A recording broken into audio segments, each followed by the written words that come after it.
Monday at Raw just ended. We got a bunch of different things for Summerslam. It's the hottest thing of the summer. It's the hottest thing. It's not a party. It's not an event. It's just a thing this year. Thing. It's a thing.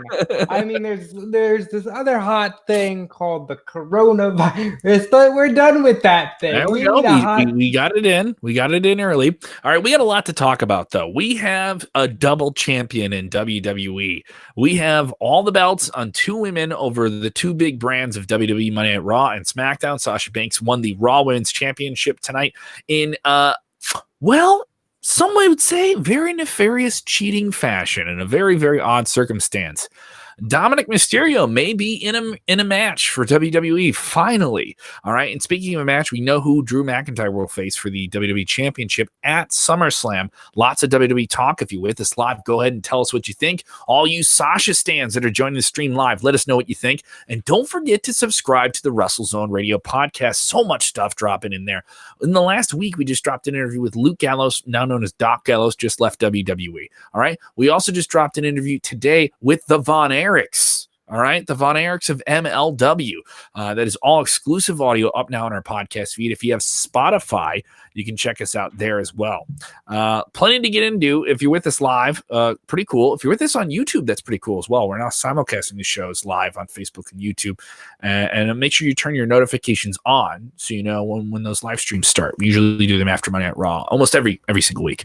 Robert, let's get right into it. Monday Night Raw opens with Randy Orton setting up his desires to take on Drew McIntyre for the WWE Championship. Later on in the night, we get Drew McIntyre versus Dolph Ziggler in an Extreme Rules match where they wrecked each other. And this is where Drew got to pick the title stipulation, or the match of the stipulation wasn't clear. They said this was a non-title match, so it was kind of odd. It was confusing. They really only set that up on the internet.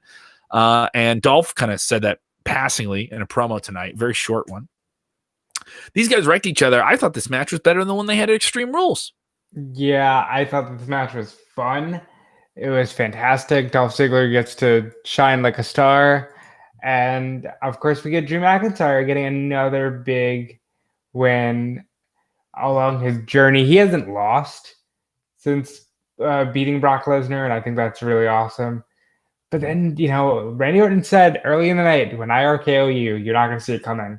And now we're on the road to SummerSlam. It's Randy Orton, Drew McIntyre.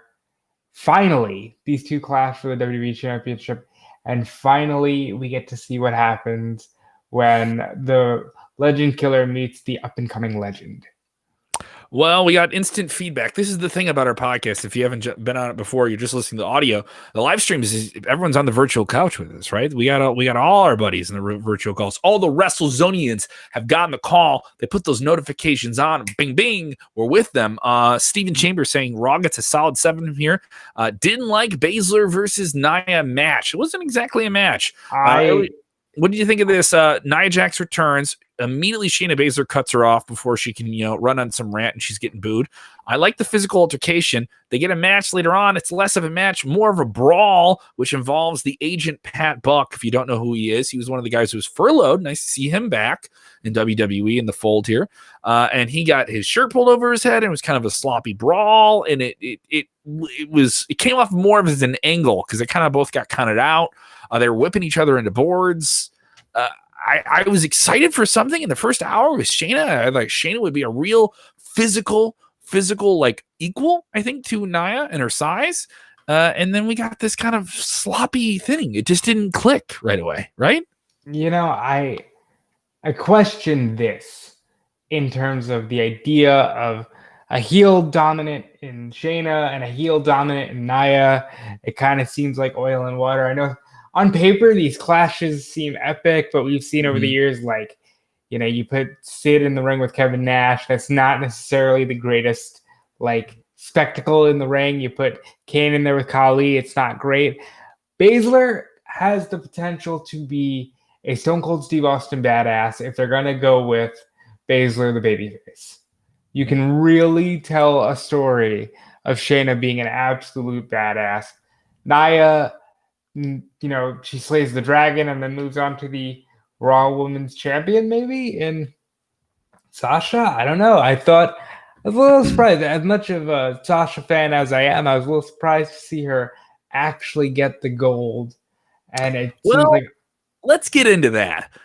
This was the big build match. This follows up the kind of dusty finish, for lack of a better phrase, at the Extreme Rules pay-per-view. And this is one of those matches that really left fans disappointed. There was a lot of hype for this one, and a really schmozz finish where Sasha left with the title, but she didn't win it. And Bayley helped her out. And them trying to get both the belts. So the Raw and they're the Bayley's the SmackDown Women's Champion. They have the WWE Women's Championships as tag teams, and now they want to get that Raw belt so they can complete the set. Right, they're collectors, right? And so here they are. The follow-up. Stephanie McMahon lays this out last week. There will be a rematch, and we'll find out who wins. It'll be Sasha versus Asuka, who is the champion but doesn't have the belt because Sasha stole it, and the winner can be decided by countout, disqualification. So Sasha can't, get away with this stuff. But so all those things can force the title to change. They did a lot of shenanigans. There were shenanigans. There was the Eddie Guerrero throw the title at the person and then you flop on your back move. I thought that was a fun thing. Sasha also did a frog splash in this match. We know that she's a big Eddie Guerrero fan. I thought those were pretty cool. They did some fun storytelling. Sasha was definitely trying to use every trick she could, smash up the knee on the table and then get back in the ring and try and win by countout, So there was a lot of that. And then it cuts back to earlier in the night, Kairi Sane ran Bayley off in the match. So they did a lot of fun things. And then it cuts to backstage and the Tron and Asuka's about to put that big cold on her. But she runs to the back to save her friend Kairi, who's getting beat up as she screams for Asuka and pure desperation. And by running out of the ring and getting counted out, she lost the title. Sasha Banks wins the title because Asuka wanted to defend her friend. I understand what they were going for, but Saul Satan saying Sasha's champion gives it a thumbs down. I think there was a lot of people online that just love anything Sasha does, and they're on time. I'm one of them. I have been. It's boss time. Is it boss time, Robert? Is it boss time for you? Well, where I live, Kevin, it's boss time all the time.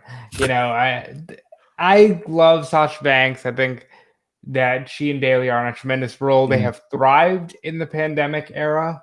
They have thrived just feeding off of one another. Asuka has also thrived in the pandemic era.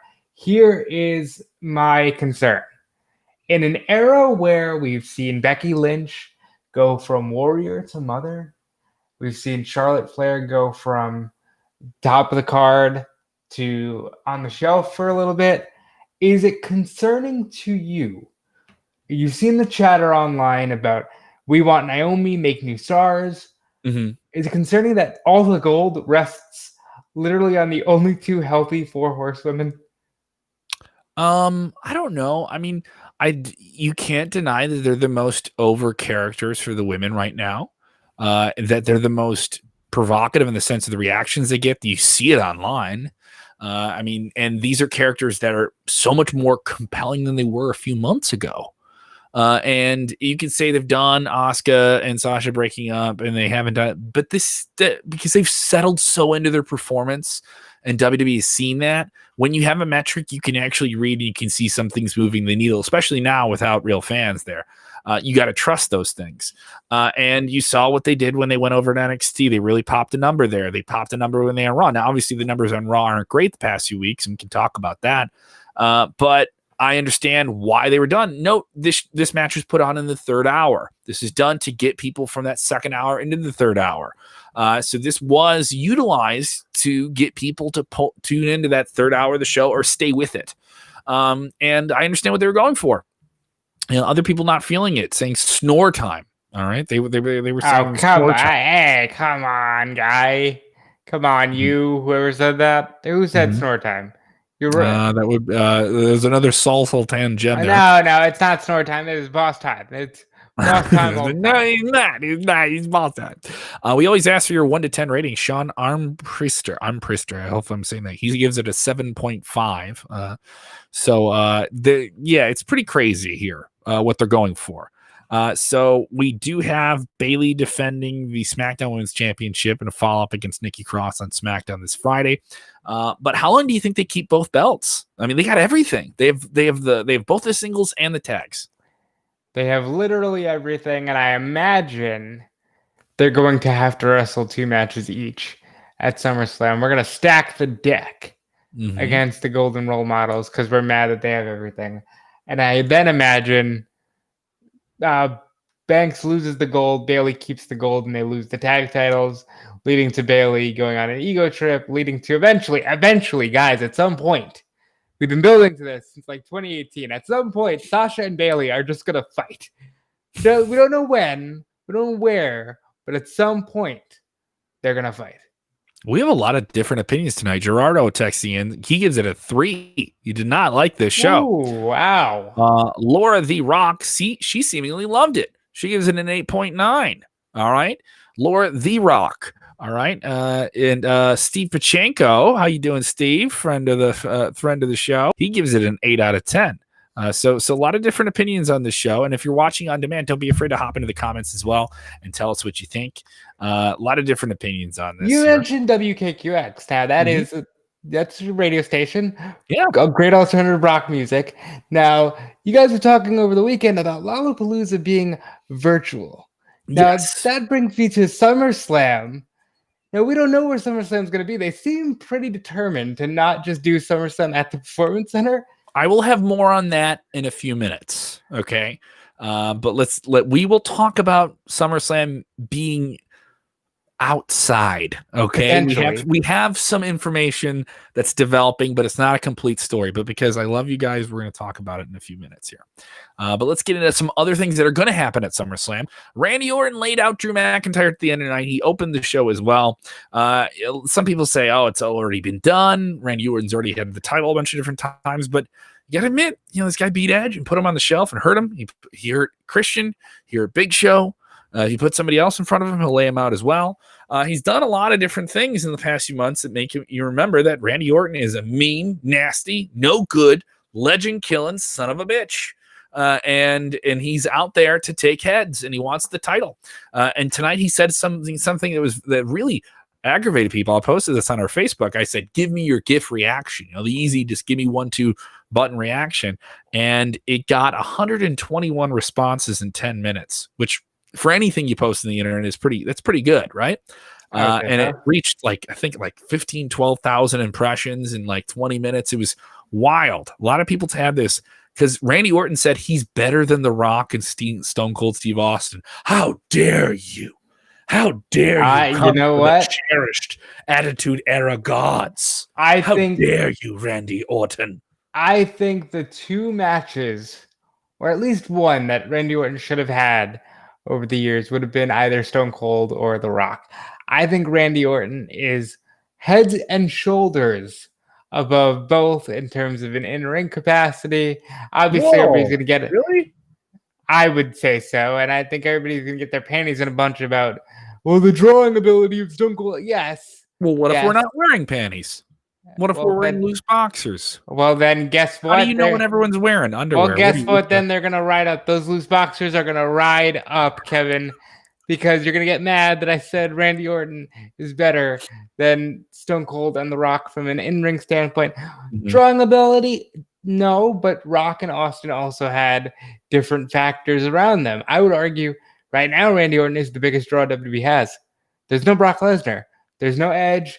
There's no Undertaker. Roman Reigns, John Cena. You got Randy Orton. And I think, controversial here, but I think SummerSlam ends with Randy Orton getting his 15th World Championship. Man, 15 world titles. That'll put him in a very special rarefied air, wouldn't it? Rarefied air. Yeah. Do we get Randy Orton versus John Cena to see who breaks the record? That's a WrestleMania match waiting to happen. Yeah. But if they do that for the record, I would be like, oh, okay, all right. So there's something there. But Orton versus Drew. These are 2 guys I think that have some physical elements that are kind of exciting. I do think that Drew has kind of mowed over most people that he's been in the ring with. They did make it look dangerous when he was in the ring with Lashley. I mean, Dolph Ziggler, God bless him, is going to go out there and try and do everything he can, but I don't think fans bought into the idea that Dolph was going to get the title off of him. And, and he beat Brock Lesnar at WrestleMania, which was a big thing, in 5 minutes. But Drew he's one of those guys I think suffers the most in terms of not having fans because he didn't get that crowning moment. there is something to be said for being in the ring with one of those highly franchised players in Randy Orton. You're not just in the ring with anyone. You're in the ring with the top guy for a long, long time. Is this more a test for Drew McIntyre than it is for Randy Orton? Because Randy Orton is talking about he's in a more motivated stage. He really wants to make this next few years mean something. So who does this mean more to? Obviously, Randy Orton could lose the title, match. I don't know if it would hurt him much. Drew, obviously, losing the title seems like a bigger deal. This means more to Randy Orton, and I'll explain why. Mm-hmm. At the end of the day, Drew McIntyre can lose to Randy Orton here, and he'll always have the weird asterisk of, you were the champion in front of nobody. You didn't get a fair shake. Randy Orton is tasked with being the veteran who has to try to make people all around the world care about a title match in front of nobody at SummerSlam in front of nobody. Now, WrestleMania was a different vibe. It was, what are they going to do? This is the first pandemic pay-per-view. There was a novel appeal about it. We've seen over the months, all right, we did Money in the Bank. Mm-hmm. We did Extreme Rules. We've done Backlash. These pandemic shows are starting to wear on us a little bit. Can Randy Orton, in a wrestling match, not a cinematic match, can Randy Orton and Drew McIntyre have a wrestling build to a wrestling match and make people buy this pay-per-view? You know what? Randy Orton, if you want to talk about guys you could pick to do that, Orton is. You believe the gravity of the character. He doesn't have to do half the things that other people have to do in the ring to get reactions. And I mean that just in the sense of just when when you're watching it at home. And part of that is watching the match he did with Edge. That is I know a lot of people lost their minds. It's supposed to be the greatest match ever, right? That was the billing. It was the best of the year I've seen. I believe WWE put it out on social media today. They blast you with a ton of social media. And this was the number 2 match of the year for them. I can't remember what number 1 was. Probably the Boneyard. What number what? Probably do you know what it was? Boneyard. Probably the Boneyard. In terms of, but I mean, that was a really, really fun match. And it was exceptional. And people said the greatest match of ever was, number 2. So but the thing is, that was a great match. You remember that match? If you want to talk about the best stuff that WWE's had this year, that's one of them. But overall, I do think the audience has a short memory. And it's, what did you do for me recently? Especially now when people aren't going out, their experience is the last episode they watched with WWE consumes so much. And so much of the show right now is not driven by a casual audience. It's driven by a hardcore audience. And I mean that for WWE, AEW, any show right now. And there's enough of a hardcore audience for WWE where you can be on network television, you can be on USA, but you got to keep them coming back every single week. And Orton is a guy where every single time people say he's boring, he comes out and has the best match in the show 9 times out of 10. I can get where his pace gets under people's skin, but you care about him more than some other people you claim to care about. I think Randy Orton gets a lot of crap because Randy Orton is a guy who, when everybody's slapping the leg, he's so down to basics. He can keep a headlock on for 5 minutes and not care. And I think Randy gets a lot of crap for that, but Randy Orton is so good. A motivated Randy Orton is second to nobody. Uh-oh, we got a rant. We got somebody texting in a rant here. I see that, actually. You want to jump in with the rant? We got a rant. We got a rant alert. Rant alert. Somebody has lost their minds because of WWE booking, feels personally offended by what Vince and what Bruce are doing. So understand, when I read these things, I'm just goofing around. This is not a personal attack. Levi Nichols texts in and he says, I refuse to watch WWE anymore because Bayley and Sasha are annoying as hell. They're not even trying to push Shayna Baszler or Bianca Belair. Shit. Even Nia Jax is better than these two asterisk S's. Bye. Raw/SmackDown. Call me when Charlotte Flair or Becky Lynch come back. All right. So well, first, I want to dissect this back to front here. First of all, you've acknowledged that Charlotte Flair and Becky Lynch are the draw, and that is why they are always in the main event scene. You're welcome, Internet. Yeah, I would agree. I would push Shayna or Bianca. I would not choose Nia Jax over Sasha and Bayley, but that's just me. And as far as Sasha and Bayley being annoying as hell, I don't know how else to do this, and I know this is Kevin's shtick, but that is literally their job. They have literally succeeded. If it didn't work, it wouldn't be trending on Twitter tonight. Sasha Banks, Bayley, Asuka, a handful of other people trended in the top 10 tonight on Twitter, and also on WWE Raw was number 1 in the United States for like over an hour and a half. Considering all the news, that's pretty crazy. Yeah. Sasha Banks and Bayley are supposed to get under your skin. You're not supposed to like them. And there will be heroes to step up and defeat the villains. And if your villains don't mean anything, your heroes don't mean anything. So I think there's part of that. Another avenue where some villains became stronger was in what I thought was my favorite match of the night. I thought it was cooler than Sasha versus Asuka. I thought it was better than even the main event, which was Extreme Rules. And that was a triple threat tag team match to determine who would face the Street Profits, Raw Tag Team Champions, at SummerSlam. And the Street Profits introduced all 3 teams: Angel Garza and Andrade, the Viking Raiders, who now have Viking Raider Street Profit t-shirts together. They both have t-shirts together. And of course, the team of the Fly Boys, Cedric the Sports Entertainer Alexander, which I thought was a funny introduction, with Ricochet. This is just a fun, bang up match. Lots of spots, jumping around the ring all over the place. No tags, no real tags in this. If you're a fan of AEW, you love those big tag team matches where it's just like everyone flying all over the place. You got a lot of that. They did some fun stuff. Ivar is just, he's a heavyweight guy that moves like a cat. Love this guy. He did some really, really impressive things. They did like a doomsday device off the middle rope, like not off the top rope, which I thought was really, really cool. Just a lot of great, great moves. Angel Garza steals the pin and sneaks away with this thing at the end with the wing clipper. And this is just a great match. And you go with Angel Garza and Andrade. This is a team that had been beaten down. Didn't seem like they were getting along. And now they're taking on the Street Profits. Do these guys have another big breakup at SummerSlam? I have a small issue with this, only in that they've fought the Street Profits already, they've lost. So I don't like when they do that and then we'll just heat them up again. But I love this team. I want this team to be successful. Therefore, I hope they win at SummerSlam.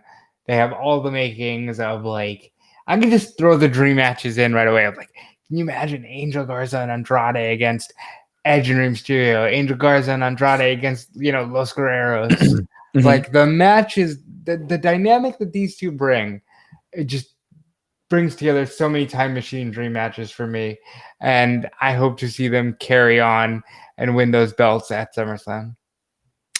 I think there is a chance for a change here. Another big angle tonight. People texting about this. Dominic Mysterio came out to face Seth Rollins. He didn't have anything to say, but he said it with his fists and got physical with Seth Rollins, who said, "Get into the ring. Get in the ring with me." The cult leader who ripped out your father's eye at Extreme Rules. Get into the ring with me. It's fine. It's not your fault. And of course, then they try to attack him. Then Aleister Black runs out. He gets his injured arm beaten down more. He almost gets his eyes blasted out, only for them to find out, where's the kid? Where'd the kid go? We beat up that kid. Where is he at? And Dominic Mysterio comes running around the ring with a kendo stick and whomps on Buddy Murphy and Seth Rollins. Are we getting a Dominic Mysterio versus Seth Rollins match? They've teased this. This angle's been going on for a long, long time. 2-3 months now? And, Rey Mysterio obviously is on the shelf because he doesn't have an eyeball anymore in terms of kayfabe, or eyeballs, plural. So what do we got here? No, it's just the one eyeball. All right. Now, I want to see the Mysterio family therapy bill. I cannot imagine the trauma that this family has suffered. Go back to throughout the years. Okay, for the love of God, the Dominic, this poor young man, he was a down-there young man. Mm-hmm. He had the literal custody of his life, of his everyday life, hanging in the balance in a ladder match. Yeah. And then you fast forward 5 years and you got some weird Charlie Manson punk singing happy birthday to poor little Aaliyah. Then you got this guy. Rey Mysterio's kids have been traumatized. Somebody took Rey Mysterio's eyeball. This family has gone through so much trauma that only makes sense. Short of the knee surgeries that Rey Mysterio lost track of. The knee surgeries that he's lost track of, the countless times he's had to shield his face, he's lost his dignity, lost his mask. The trauma, Kevin, that this family has suffered. I worry about them. Truly and genuinely, I do. Now, Dominic wants to get that anger out by wrestling Seth Rollins at SummerSlam or anywhere, really. I support that. Anything that is a healthy source of therapy for Dominic Mysterio, I support. I encourage him to really... What a pressure cooker of a situation to say that you're going to debut in WWE, not just on NXT. You know, Dominic has the legacy, has the name. It's been known for a while. Rey Mysterio said it to me in an interview last year that the point of him being in WWE now, and it's not known if he signed a new deal, the point of him being in WWE now, and he's working without one, is to set up his son to have a career and take on the name, and wants to have that big final match, a tag team scenario, something with him. And Dominic is hand in hand with him now. I was at Survivor Series last year and got a huge reaction because all the hardcore fans know him. And there's some people say, oh, this has already been, you should have done this a while ago. He's been on TV such a long time. But this is a big show to do something, you know. But my thing is, like, I don't know how big it is without that live reaction. People saying, all right, let's see what the kid can do. But then the pressure is just, you have to be Rey Mysterio's son and debut at SummerSlam with Seth Rollins. That's a lot. It's a lot of expectations there. However, I would also argue from a nerves standpoint, it might be best to be in front of an audience of your peers and not, you know, a packed building of 30,000 in TD Garden in Boston. You know what I mean? Like, he might feel a little more at home in that environment, but who really knows? Dominic, go out there and kick Seth Rollins' ass like you're in the Bruins. I mean, because, like, let's be real, wrestling fans are fickle and they're very, very picky, and they could chew the kid out. He's going to have that advantage of having an audience that will react exactly as needed, exactly as supposed to, and you're with the best worker arguably in the company right now. So people asking us, on the topic of Rey Mysterio, has he signed a new deal with WWE? I believe the last word from the Observer, from Dave Meltzer, the Wrestling Observer, this past Thursday was it's very close to being finalized. Yeah, so he's been working without a contract for the past few weeks, including the Extreme Rules pay-per-view. And we kind of, based on this conversation I had with Ray last year when he was doing a charity project, Ray is set on finishing his career in WWE. You know, like the whole point of the last few years was how he wants to end his career. And I think Ray ending it in a big live scenario and a send-off with his son is what's going to happen. So, and maybe this is the start of that. You know, maybe this is the bridge to get there. If you have WrestleMania in California next year, Ray's going to be a huge draw. And if you say this is Ray's send-off, that's something special. It is something undeniably special to say. You know, you get to have that special moment. That is, you can't recreate that more than once. You get father, son, the mask, all that stuff. There's a lot of weight there. I think it's not his last run yet, but I think he's got a couple more years to go. I do think WrestleMania is as good a place as any to put the tag team titles on Dominic and Ray, especially if it's in California. That's a big if. Wouldn't that be fun? They get to run with the belts, father and son with the belt. I think one of the only father and son duos definitely in WWE to ever have the tag team titles. I think you're right. So let's get into it. So we've kind of covered all the big things on Monday Night Raw. We did have the stuff with MVP and Mustafa Ali. He did take on Bobby Lashley and lost, even though he debuted. But let's cover it all. We zip and zap around here. But overall, the 1 to 10, 1 being the Bastion Booger, 10 being somebody who's way better than Bastion Booker. Boy, you're covering a lot of ground with that. A lot of ground, okay? 10 is Kazuchika Okada. 1 is Bastion Booker, okay? All right, so nerd me out here, Robert. What did you think of this week's Monday Night Raw that sets the road for SummerSlam? I'll give it a solid 8. Mostly because I like the presentation of you started out hot with Randy and you finished hot with the 2 title matches, or I guess the Ziggler match became non-title, but you finished with 2 major main events, and damn it, you finished with Randy, and for the first time, I felt like you told that fluid story. I give it an 8. You know what? I'm not too far behind you. I'm going to give it a 7.7. It feels better than a middle of the road show, but I do feel like the third hour is really, really good, but you had to wait. You had to get through a lot of stuff that was kind of ho-hum.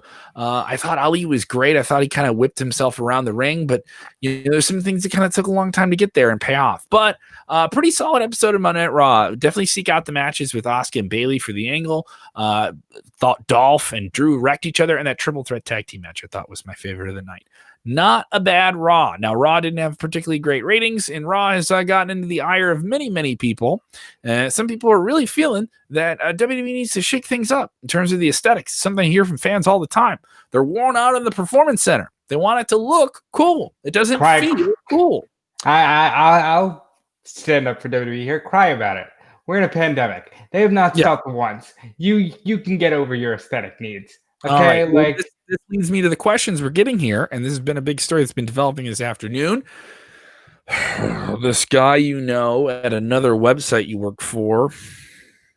Say his name. Yeah. This guy I know happens to have a great name. Sean Ross Sapp. Great name, great guy. He said that there's rumblings that, hey, SummerSlam might be somewhere else. Yes. And WWE, they put out a statement. And you and I spoke about this a little bit. It's a blanket statement saying we won't be going to Boston. But we knew this last week, and this wasn't a surprise. We kind of knew it was coming. But in that statement, they didn't say that SummerSlam was going to be at the Performance Center in Florida. They were very clear to not say SummerSlam is going to be at the Performance Center. We will give you information at a later date. I think it's still going to the Performance Center. However, there will be some things that are not at the Performance Center. That there might be. We might get a beach blanket bingo with The Fiend and Braun Strowman. It'll be very strange. There's a lot of possibilities here. There's a lot of things that have been put out there. I saw some various people in wrestling media pitching, shooting things out there. And there's some things I've heard, but I can't confirm them.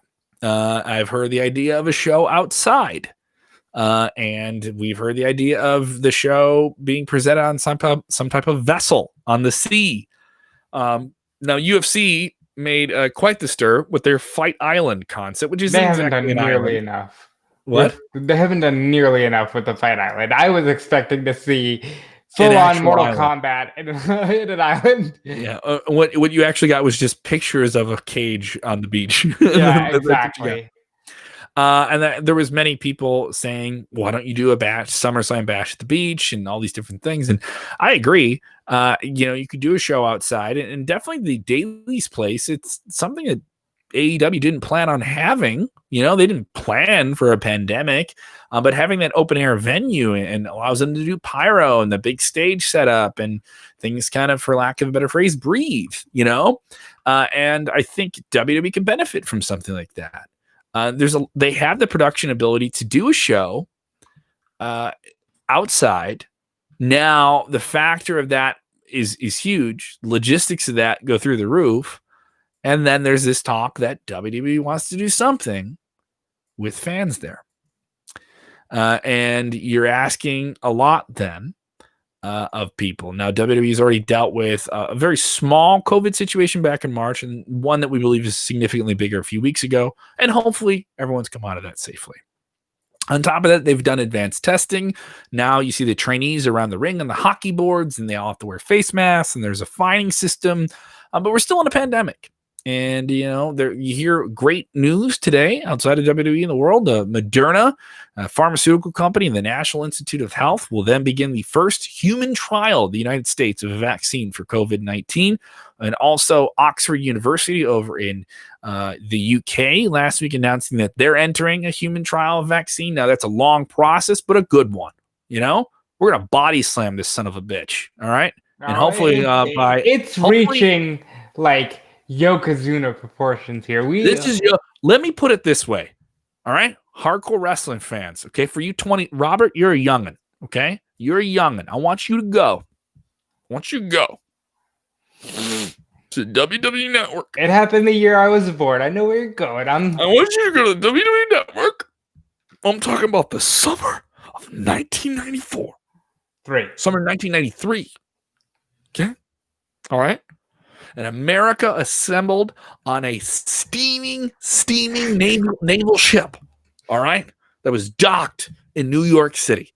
Okay. And football stars and athletes and WWF superstars all tried to body slam a foreign invading monster from Japan, Yokozuna, who insulted our country. All right. And threw salt at it. Right. And then was body slammed by Lex Luger, who had to fly on the ship on a helicopter. So ridiculous. We may have a WWE SummerSlam on a ship. What if they did it on a naval ship? That'd be cool. Wouldn't that be wild? Can they get access to the Intrepid? Like, can we somehow just do that? They buy a ship. The new performance center becomes a boat. I'll tell you what, this coronavirus. You can watch from the beach. All right, everyone, we're going to bring the ship to the beach, and you can watch from the beach, but you can't get in the water and swim up to the boat. All right. I'm down for this. There's a lot of different possibilities of what WWE can do here. We've seen this. Some people are rolling their eyes, thinking this is pretty ridiculous here. But but it's wrestling, and it's wrestling. The Boneyard match was ridiculous. The Stadium Stampede was ridiculous, and you loved it. I watched GCW all weekend in Atlantic and they did their backyard shows. What did you think of that? How did that look? Okay, so the shows on the boardwalk in Atlantic City, they look like shows. There was an audience, and it was in the day, right? It was in the day. I enjoyed that a lot. We saw Leo Rush's maybe his final match. Lots of hearsay there, but we're seeing wrestling in front of people. There was at least 4 shows this weekend, Kevin. At least 4, and that's not counting Japan. So, is wrestling coming back? Who knows? Well, I do think WWE will try and do something special here. I do think they'll try and do something aesthetically special. The Performance Center is what it is. It's a controlled space. You know what it is. But Raw, SmackDown, and NXT are suffering from an aesthetic issue that WWE just has to deal with. And I think it takes fans out of it. They don't feel the same, and I don't blame WWE for that. And AEW kind of circumstantially, it doesn't feel, I wouldn't say it feels bigger, but it definitely feels like just, okay, they got a better, you know what I mean? It'd be like if you ran a restaurant right now and you're in a big city and then you're like, oh man, thank God we have a patio, right? Because we can do something outside. And it's just kind of a circumstantial deck that you kind of get handed here. I think doing something outside would be cool. We've heard of shows that are at drive-ins. I think WWE doing something at a drive-in would be kind of fun with cars. It'd be too. I just want to see wrestling get back to wrestling, and I think you can do that with you can do that outside with fans at a show. But like here's the thing. So we saw fans in Atlantic City all weekend, but Sean wants it in the middle. Sean Smith is texting and said he wants it in the middle of the desert somewhere. Put it in the Grand Canyon. Put it in the middle of the Grand Canyon. Helicopters, bring the ring down. You don't understand. They're going to eventually airlift all of them back to Saudi Arabia. We're going to get Super Showdown. What if SummerSlam's in Saudi Arabia? Saudi Arabia, the greatest SummerSlam. You're going to do it, okay? Because when ashes fall, legends rise. That Godsmack song is going to start swelling up in the Screw background you, of your Robert. mind. Okay? Screw you for getting that in. So straight face, just working in an overplayed butt rock song. It's gonna happen. Mansoor is going to beat Randy Orton right after Randy Orton beats McIntyre. Shut up. Great. It's gonna be great. Yeah. Everyone's talking about no, that's a packed crowd in front of people. Fan of the show, number one fan of the show. Always love his comments. James Espanto Fernando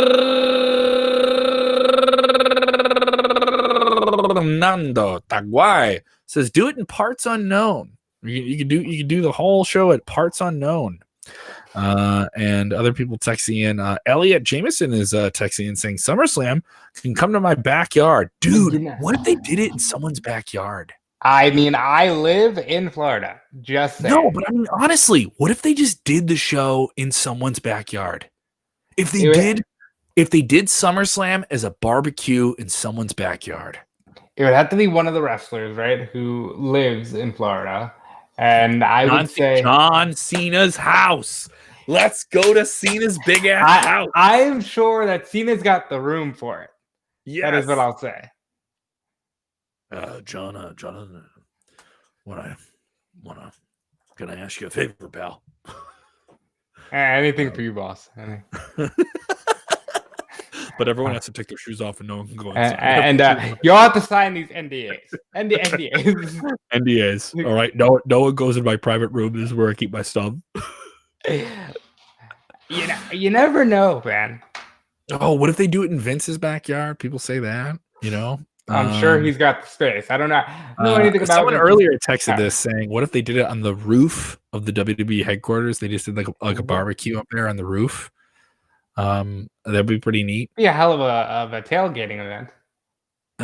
Some people saying Vince's backyard. Other people saying do it outside so they can do like the Hardy compound. Well, one half of the Hardys would be okay with that. I think there's enough land in the Hardy compound to do. Oh, this is a funny one. Someone saying Zack Ryder's mansion. Now, the funny thing about Zack Ryder, this. Zack Ryder, released from WWE in April, they filmed stuff at his house like a month after they let him go. Not a month, like 2 weeks. Yeah. Like, hey, Matt, can we use your pool? We need to do this Otis and Mandy sketch. Nobody else has a pool, Matt. We need to use your pool. Yeah, and I guess they needed to use his pool, and that was quite the thing. He talked about on his podcast, the Major Figures podcast, but he alluded that eventually he was fine with it. It wasn't that it didn't seem like it was a huge deal. People say go to Roman Reigns' house. I don't think he would like that. People want it at the Wyatt Swamp. Well, we got to find out where Braun is. You got to find out where your WWE champion is. Kevin, he drowned in the swamp. A lot of he's going to be reincarnated as Shrek. It's going to be an amazing time. James Espanto says do it at the Broso Ranch. He doesn't have a ranch.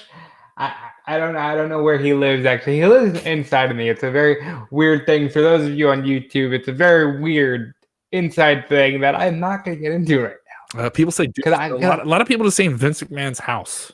Like he just has a giant palatial estate. You ever see Lifestyles of the Rich and Famous? WWE Austin? I do think if they did it like in a baseball stadium or something like that was empty, there's something they could do. One thing I heard today, this is great. I was listening to Busted Open on SiriusXM. Nick Aldis from the NWA went on there and just went off on Bruce Pritchard. And I'll kind of touch on that tomorrow. Brother, let me tell you, there's no love. Yeah, there is no love from that. Bruce Pritchard, not beloved by Nick Aldis. Nick Aldis talked to him and said that he was full of shit. So that was something. Getting a lot of like WWE higher ups are full of shit lately. Like the Paul Heyman stuff, now the Bruce Pritchard stuff. Oof. Yeah, but there is some head scratching about it. So, so they were talking about this, and Bully Ray, some caller brought this up, and I was like, this is a great idea. NASCAR events are the biggest sporting events right now in the United States because they have these huge venues where they can, they would normally be able to seat 108,000 people, right?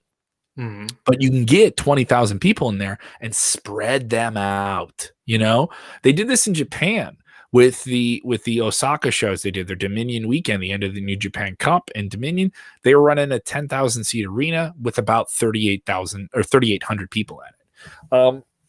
I could see if WWE does something with fans, that's the way it's going to be done. Is they're going to run a venue at less than 1/4 the capacity just to do an event with a crowd.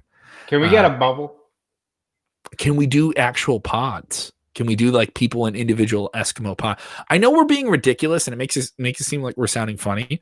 I can tell you about different things I've seen within the entertainment industry from the stuff I'm doing at WKQX. That's very interesting. Over in the UK, they're much farther ahead than we are in the United States with the coronavirus, and they felt this need to get live performing arts back, theater, different things, music venues, and they're staging it all, and the government is very involved in it. To the point where they're even sponsoring some of the concerts to see what they're like. And one of them is something that's been built by Virgin Mobile, and it is a socially distant concert venue. It's designed specifically for social distance. Is this the one in Germany?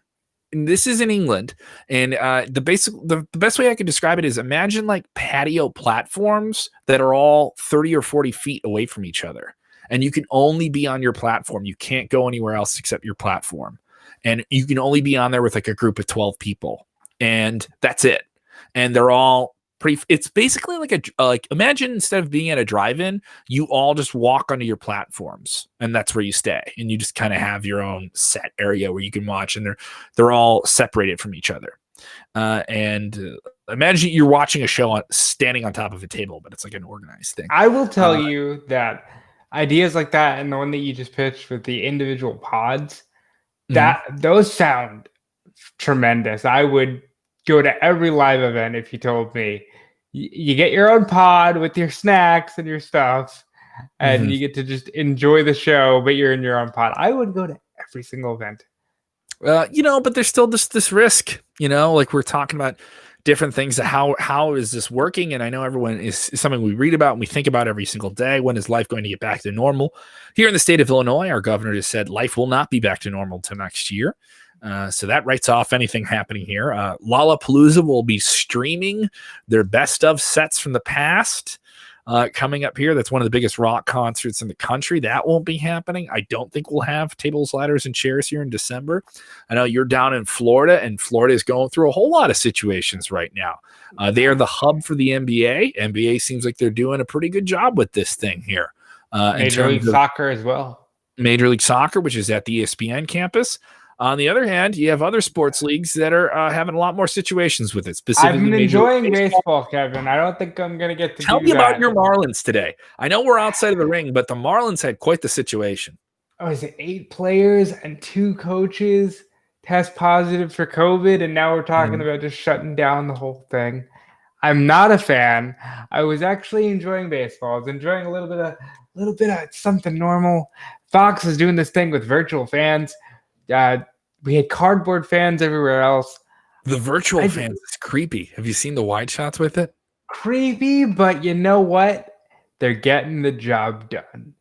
And this is the world we live in now. And also, you're talking about Fox. Could they do that with Smackdown? That's where my mind went immediately. I was like, I would take a virtual crowd. But who knows, Kevin?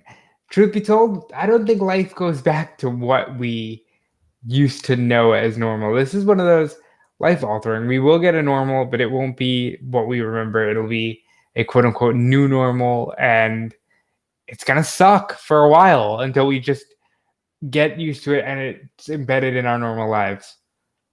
Yeah, and there is just this and there's plenty of people, I think, that are just like, I'm not doing anything until there's a vaccine. And then once the process to get a vaccine. And, I think we're looking at early part of next year. Mania is the first real big event with people. If I was WWE, I would hold out for Mania. At this point, yeah. Yeah, I mean, I think you could do some select events in specific ways for people. And they're going to do something, but it'll be small, And I do think you're going to see an event that's just for first responders and doctors and things like that. Like, Could be a different tribute to the troops. Yeah, the tribute to the tribute to doctors, tribute to nurses. I tried Come to on, give me a name here, Robert. Pitch it. First responder free for all, but I don't like that. Yeah, first responder rumble, baby. Like all those things. Yeah. So you know what tapped out? COVID-19. Damn right it did. Yeah, damn right. All right, so we're just goofing around here. I'll be back midday tomorrow with Dominic D'Angelo. That'll be our Tuesday show. We'll pop on live for you as well. Wednesday nights we'll be live after AEW, which is going to be a big one. Warhorse will be the big independent breakout star. We'll be taking on Cody Rhodes for the TNT Championship Open Challenge. Also, MJF will have a State of the Industry address, which means MJF is finally getting his freaking world title shot. He will make, I believe, he will make many shots against WWE. How much you want to bet he makes? He makes a couple of veiled shots at WWE in that. I'm willing to bet he takes a couple shots at NXT, willing to bet he takes a couple shots at Raw, willing to bet he takes a couple shots at Warhorse and just independent wrestling. Yeah. I think Maxwell Jacob Friedman pisses everybody off on Wednesday. Yeah, there's going to be a couple of shots at WWE, especially after the ratings last week and different things like that. So I expect that. I guess the only major thing to talk about left is Kairi Sane on Twitter. Thank you for. I almost signed it off, but yeah, this is absolutely true. We can get this in here. Kairi Sane on Twitter officially bidding farewell to WWE. Said she had a great 3 years. She's grateful to everybody. She's glad she met everybody. It looks like Kairi Sane might truly be done, and that breaks my heart a little bit. But you know, she didn't go out looking like a. You know, they didn't. A lot of people leave WWE and they're like, all right, well, you're going to go out on your back and you're going to make somebody look cool. She beat people on her way out and then got beaten down in this kind of angle tonight that helped a title change. You know, she like Matt Hardy was put out to pasture like that in a way where he was like, yeah, he was beat up, but he was involved in a pretty serious angle that set somebody up for WrestleMania. You know, and Kairi Sane did something here that became a part of a big angle, and now Sasha and Bayley have all the belts. So, I mean, if this is the way that Kairi goes out, you can say, oh, well, they didn't make her look cool. She won a match last week against one of your champions and was involved in a big angle here, and now gets to go back to Japan. It does seem like everything we've heard is that she could be welcomed back with open arms.